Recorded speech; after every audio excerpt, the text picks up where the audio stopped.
Welcome back to Chris in Retro. Today's video is going to be about our complete losing our minds that has happened recently in our political state and in this country.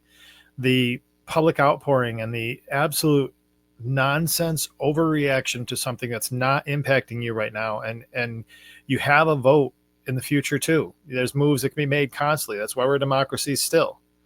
Um, the loss you just had should be something that you should hold dear to as the election process works, and that the vast majority of the country had a say. I mean, it was a landslide victory. And the reason that landslide victory is because those that are seeing it for what it is, a business operation where our country was not competitive and not able to stand against our enemies.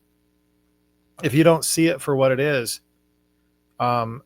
you're being completely selfish and only looking at your own situation versus what's going to happen generations after you're gone. We're trusting Hollywood voices. Hollywood is getting pinged for abuse on children over and over and over again, with lying to us, pandering to things that are helping them, financially. It is just baffling to me that the sources of information that we're using to say that things are terrible right now, it's ridiculous and it's short-sighted. Now, I get the fact that people in their own interests with their lives are problematic. I also understand that many things that many of the those that are concerned have had a lot of issues that they've had to struggle with their life to feel like they're being treated fairly based on how they feel or their sexual orientation is, or any of those things. And I don't think that no matter who's in office, that anybody based on how they live should be put aside. I believe that we should be treating people all as American citizens with whatever it is that we believe or feel or do.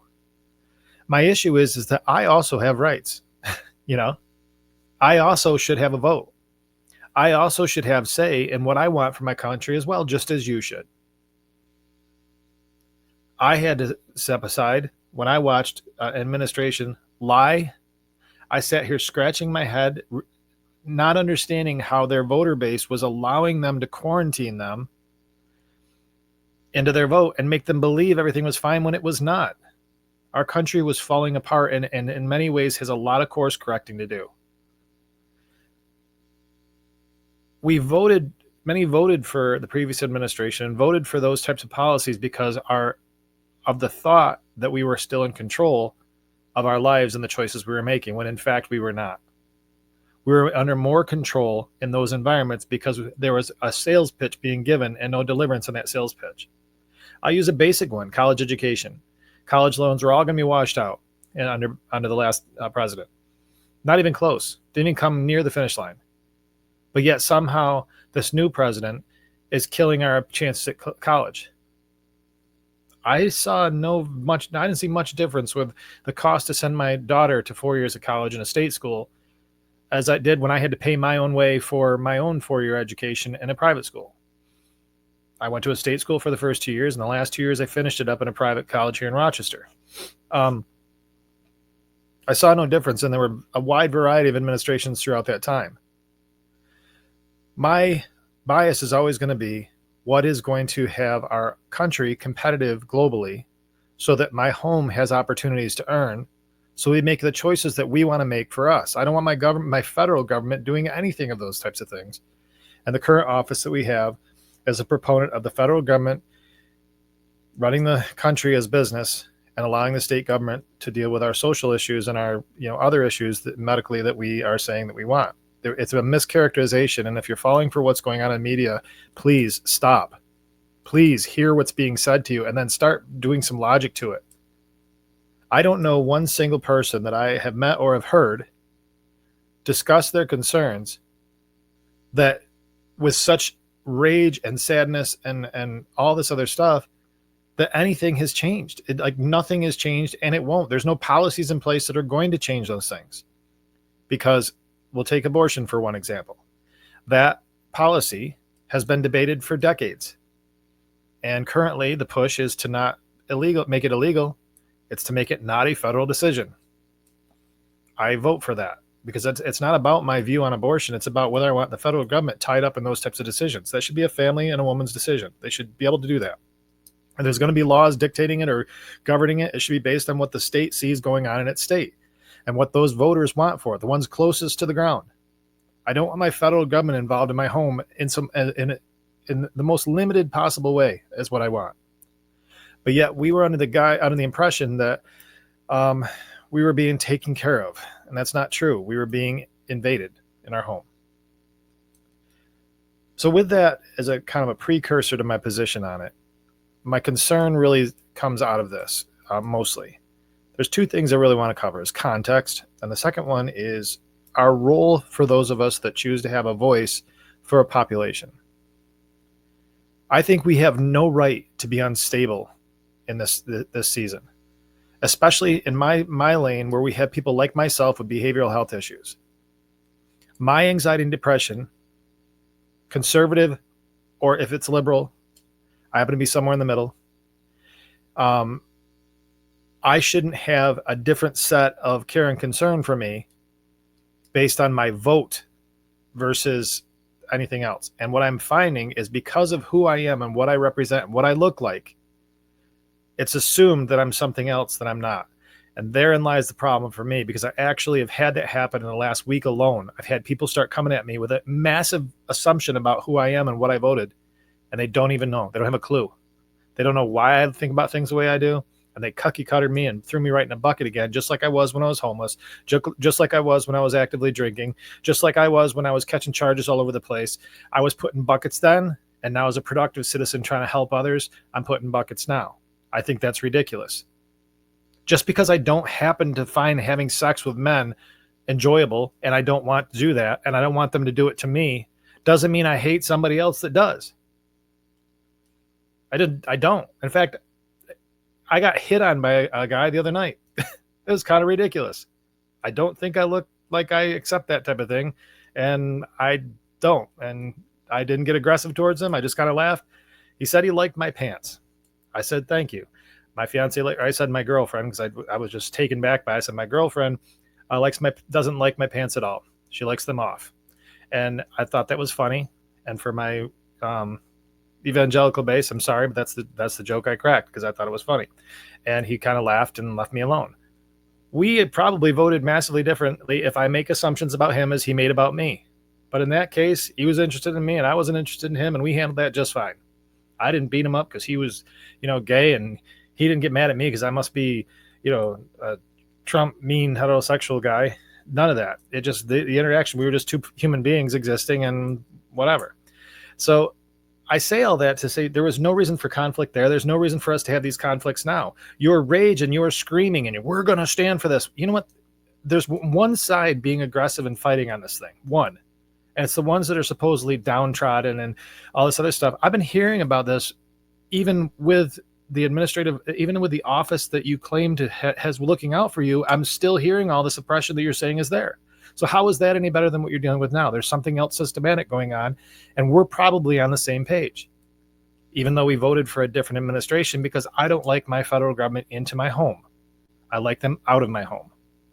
And what they're suggesting across policy boundaries, with the exception of illegal aliens coming into the country, that's a state issue. And so that's where I'm at generally. That was a general where it is. So the context is, if I'm in this role right now where I'm trying to help other people, I cannot put myself in a lane where I can only help some of the people. What was the point?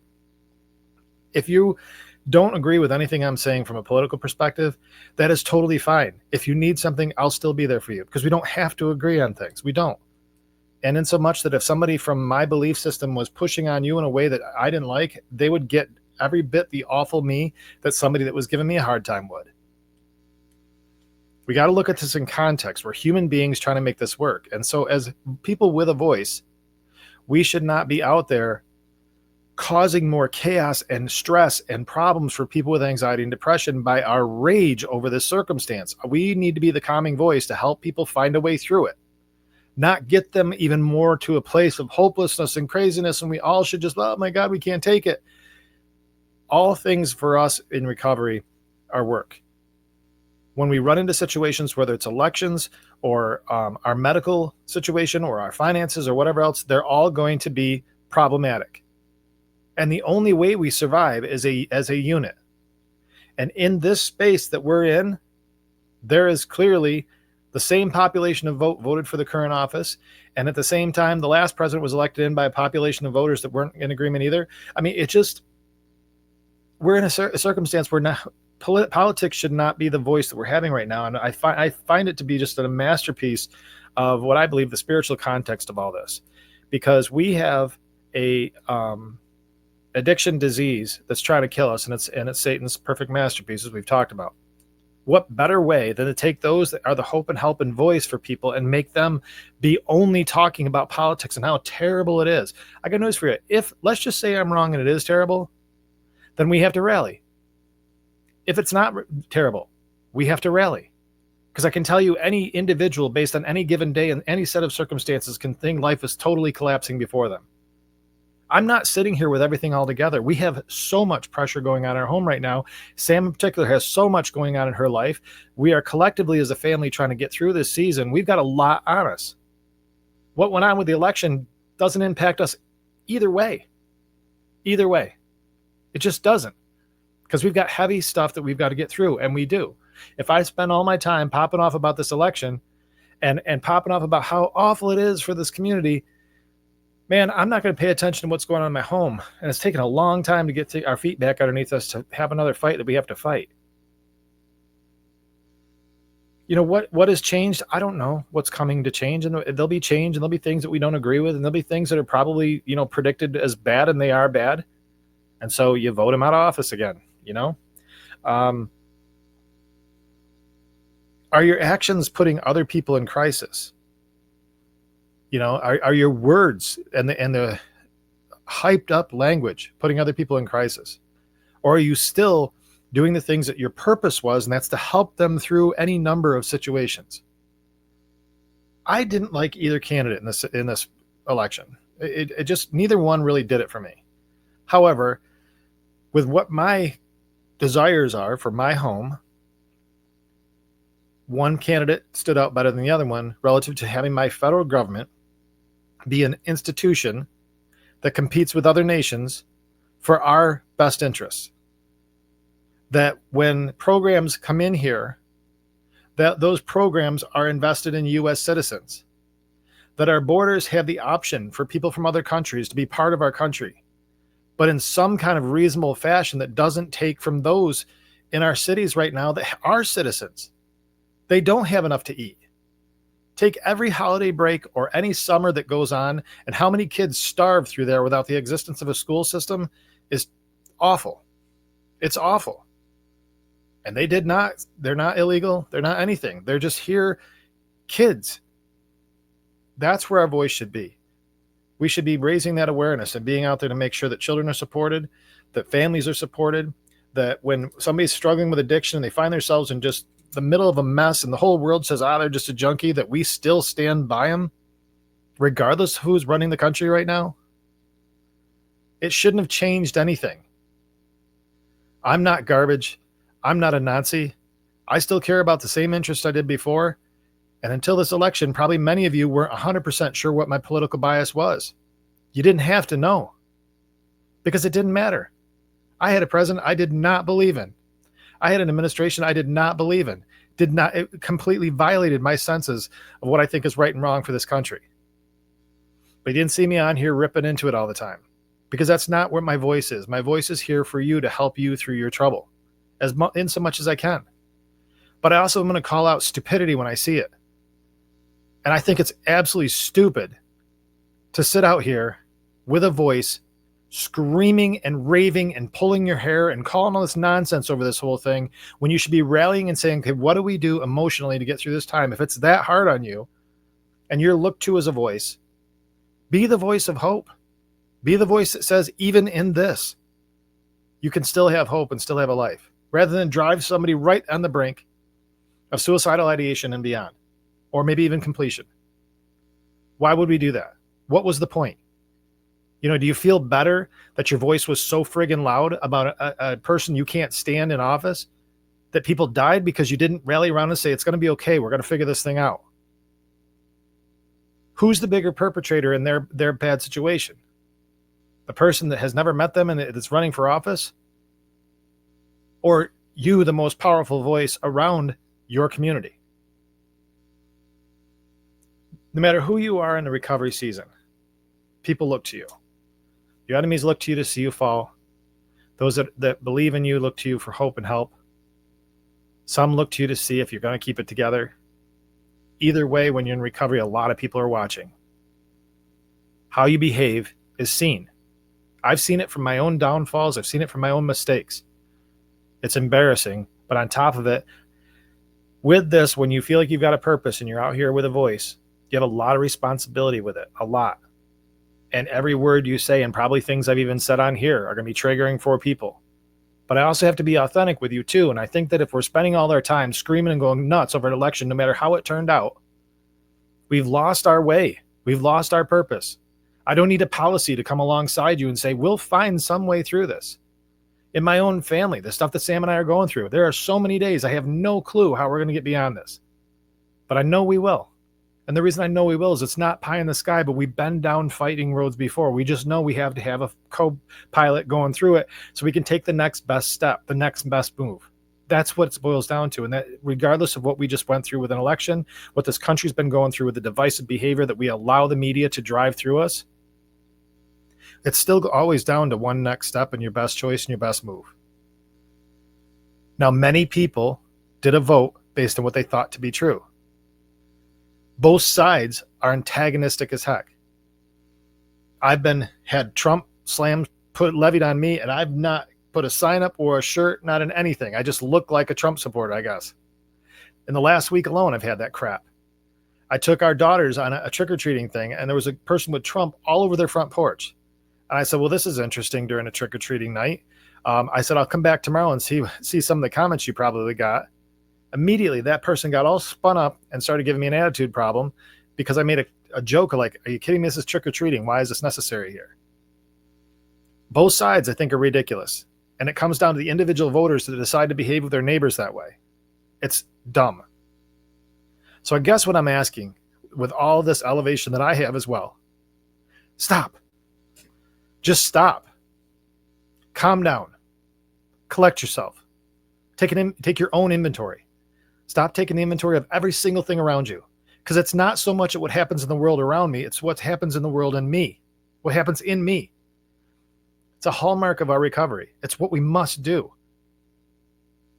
Once you get the inventory of what's going on with you and why you're feeling and reacting you are, and just wash out all the reasons why that are outside of you, then you'll have a fortified base where you can start making the choices you need to make. If there's something being done wrong to you, of course, you go and take care of that. But at least you've collected yourself outside of this madness. At the same time, reach out to those that you didn't agree with on this. And as I'm being challenged to do, and find out what it is they're hurting about. Why are you hurting? Why are you so upset? And help them through it as a partner through this, because we're all in the same journey. We're all fellow travelers. But what has to stop is this screaming craziness, and on the other side of it, the gloating crap. Let's just move forward as a country and do the very best possible thing we can do as a nation and as people in my recovery community to keep growing, keep getting stronger, being better than we were yesterday, being better in the afternoon than we were in the morning. Let's go back to the principles, the core of what brought you out of your own personal chaos and dumpster fire of a life that brought you here. Or if you're in the middle of all kinds of chaos, the last thing you need to be doing is worrying about policies and a politician that probably neither one have a lot of impact on you right now. Right now, you're probably just working on getting your feet back underneath you. You're figuring out what your next move is, or maybe even just trying to get a bed. Those are the things that are still the same focus as they were yesterday. They should be today. Not all this other crap. And shame on you as leaders, community leaders, politicians, media, all of you, for keeping this crap going and losing sight of your focus. And that should be the people of our country and the people in our community. That's where you really should just stop. Sit back and say, what am I doing here? I've lost my way. Your battle cry is inappropriate. It should be one that comes back to your people, find out what they need to get through this, and then figure things out from there. I appreciate you guys tuning in. I'm sure this content for some is going to change your view of me. I want you to have one takeaway. If you're using your voice to cause further problems for people in their mental health, stop immediately. Even if they agree with your opinion, you need to stop. Please like and subscribe. Put your comments on here. If you agree or disagree, that's fine. Repost it if you find something here that you agree with or support. Appreciate you guys tuning in the channel. And we've got a step 5 exercise coming up with a signature moment. We couldn't do that over the weekend, but Sammy says will be back on here, and we're going to do probably the next episode I post will be step 5 work and some questions and considerations to get into that really, really tough, hard core work of the step work is really starting to hit home here when you get into step 5. So at this point in time, step 4, you got a better understanding of who you were, strengths and weaknesses, good and bad. So maybe that's where we are as a nation too. Let's do a little step 4 work with ourselves, figure out what we got to work with, and then go from there. That's all you should do. But sitting out here screaming and hollering and getting other people sideways is zero value. All you're doing is just saying stuff that isn't changing anything except hurting people. Thanks again, guys. Between now and the next time we talk, I'm going to do everything I can to stay out of trouble, and I hope you do too.